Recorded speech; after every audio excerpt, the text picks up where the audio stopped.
গোবিন্দর সর্বশ্রেষ্ঠ লীলা রাসলীলা, কিন্তু আমরা সেদিকে আগেই যাব না, যাব আগে আমার সেই ছোট্ট বালক শিশু গোপালের যে বাল্যলীলা করেছিলেন সেই বাল্যলীলা দিকে একটু করে তারপর আস্তে আস্তে নৌকাবিলাসের দিকেই যায় নাকি রাসের দিকে যাও, যাই হোক আপনারা যেটা বলবেন সেই দিকে আবার যেতে হবে। তাই সেই গোপাল মিলনের দিকে আমরা চলেছি। তাই আমার দিদি কি বলছে শুনুন। জয়। তাই আজ মথুরায় কংসের কারাগারে আমার অনাদিরাদি প্রাণ গোবিন্দ যিনি,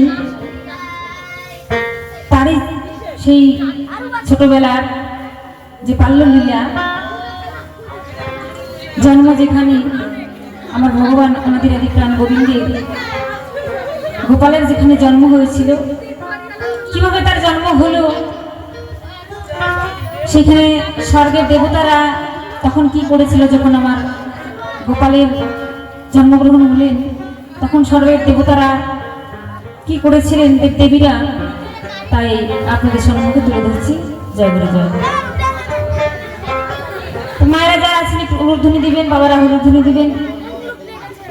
আমি আমার প্রাণ গৌর সুন্দরের নামের ধ্বনি দিয়ে শুরু করতে চলেছি। কেমন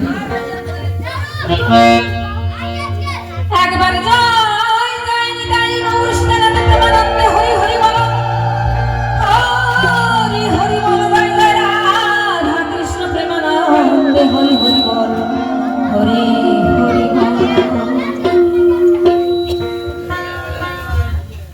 ওরে যখন কৃষ্ণ জন্ম নিল,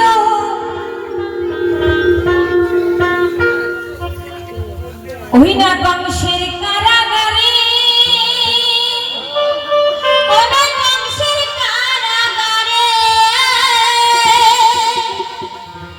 ওরে যখন গোপাল জন্ম নিল কংসের কারাগারে, কংসের কারাগারে স্বর্গ হতে দেব গণে পুষ্প বৃষ্টি করে গোপাল দ্বারা,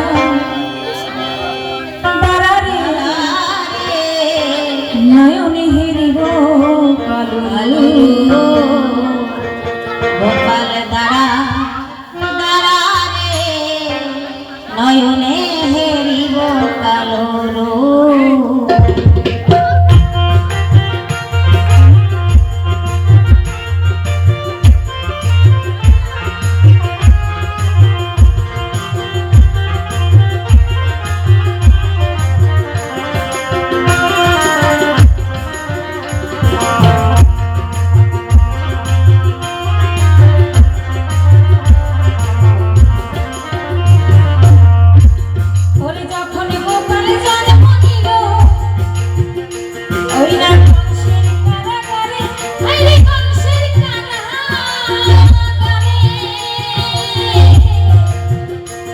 আবার স্বর্গ হতে দেব গণে পুষ্প বৃষ্টি করে গোপাল দ্বারা দ্বারা রে নয়নে হেরিব কালো রূপ, গোপাল দ্বারা দ্বারা রে নয়নে হেরিব কালো রূপ।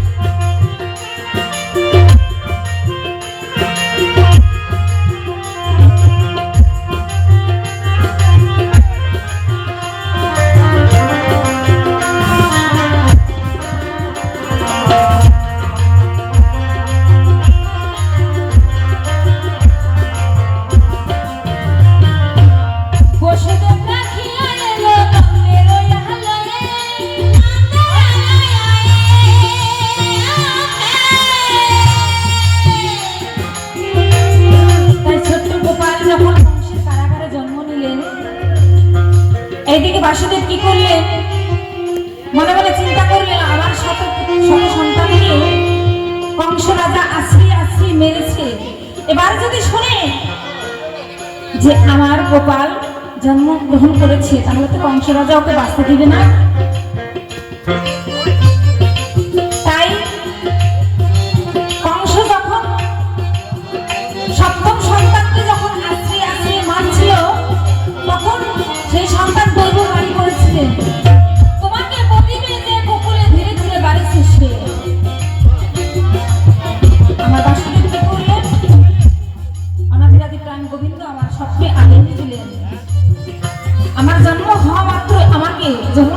করে নন্দলায় রেখে আসবে। তাই বাসুদেব কি করলেন? তাই করলেন। আমার গোপাল ভূমিষ্ঠ হওয়ার সঙ্গে সঙ্গে একটা বড় ঝাঁকার মধ্যে করে, ঝুড়ির মধ্যে করে আমার গোপালকে নিয়ে যমুনা পার হয়ে ওপারে নিয়ে যাচ্ছে। কেমন করে নিয়ে যাচ্ছে? ওরে বাসুদেব রাখিয়া এলো নন্দের লালয়ে, আরে নন্দের লালয়ে। আবার সেইখানে যে সোনার গোপাল চলে গেলে পারে গোপাল তারা তারা হাতে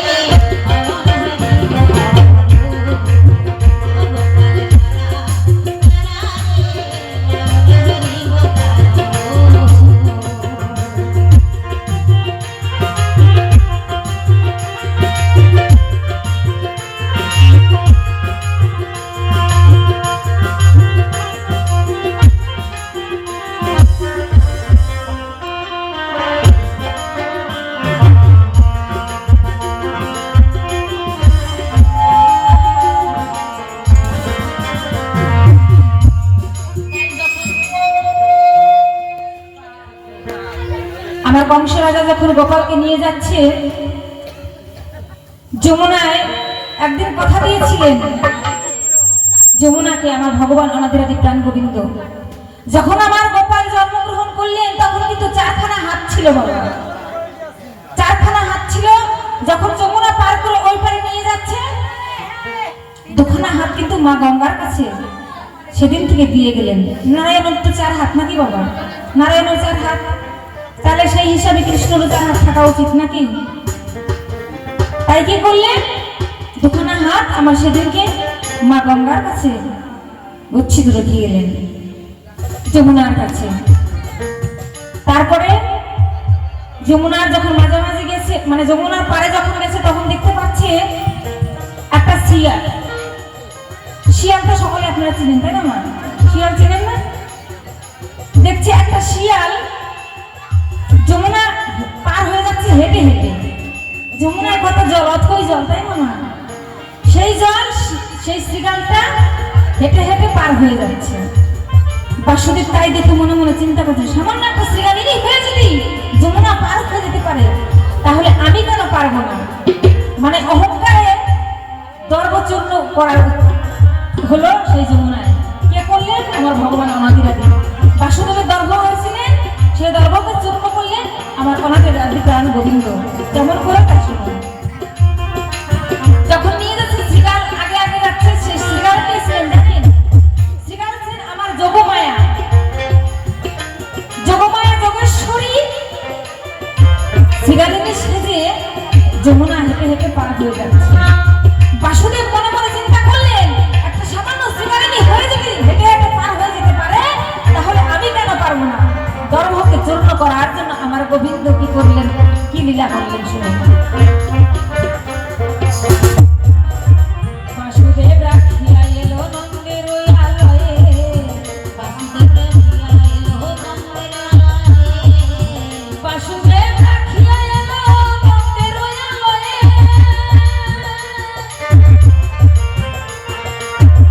ওই না নন্দের ওই আলয়ে। আবার সেইখানেতে সোনার গোপাল ধীরে ধীরে বাড়ে গোপাল তারা। ওকে তারা রে নয়নে হেরি গোপাল গোপাল তারা। তারা রে নয়নে হেরি গোপাল রূপ।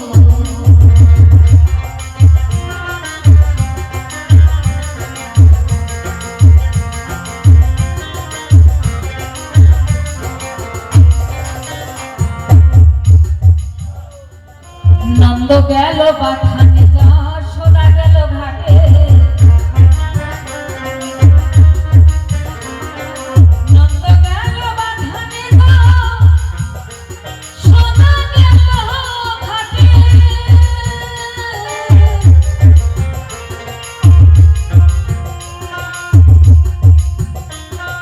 নন্দ গেল বাথানে যশোদা গেল ঘাটে। লাল বাখানে যশোদা গেল ঘাটে।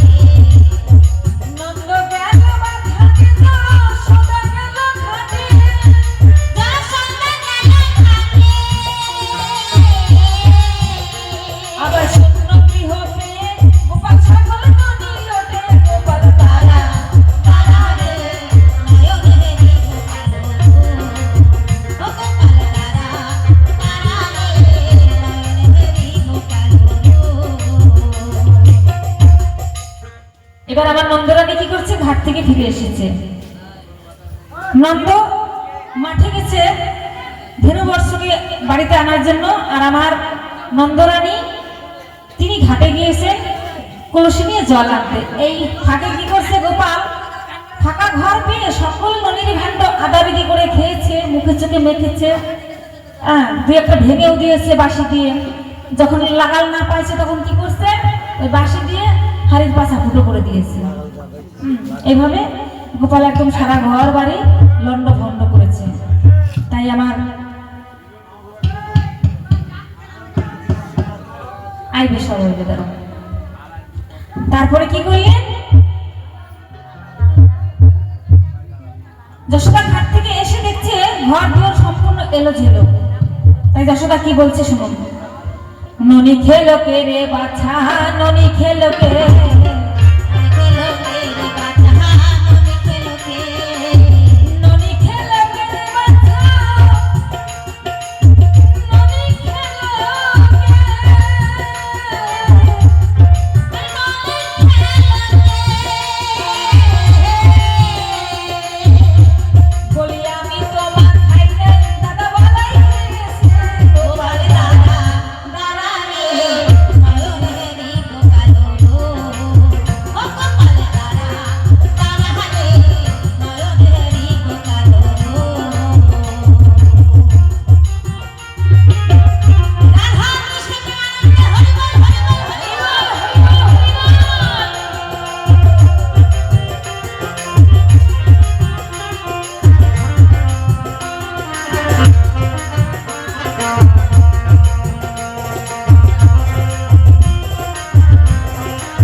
বাবা সত্যি করে বলছে না, আমি ননি খাইনি, দাদা বলাই খেয়েছে।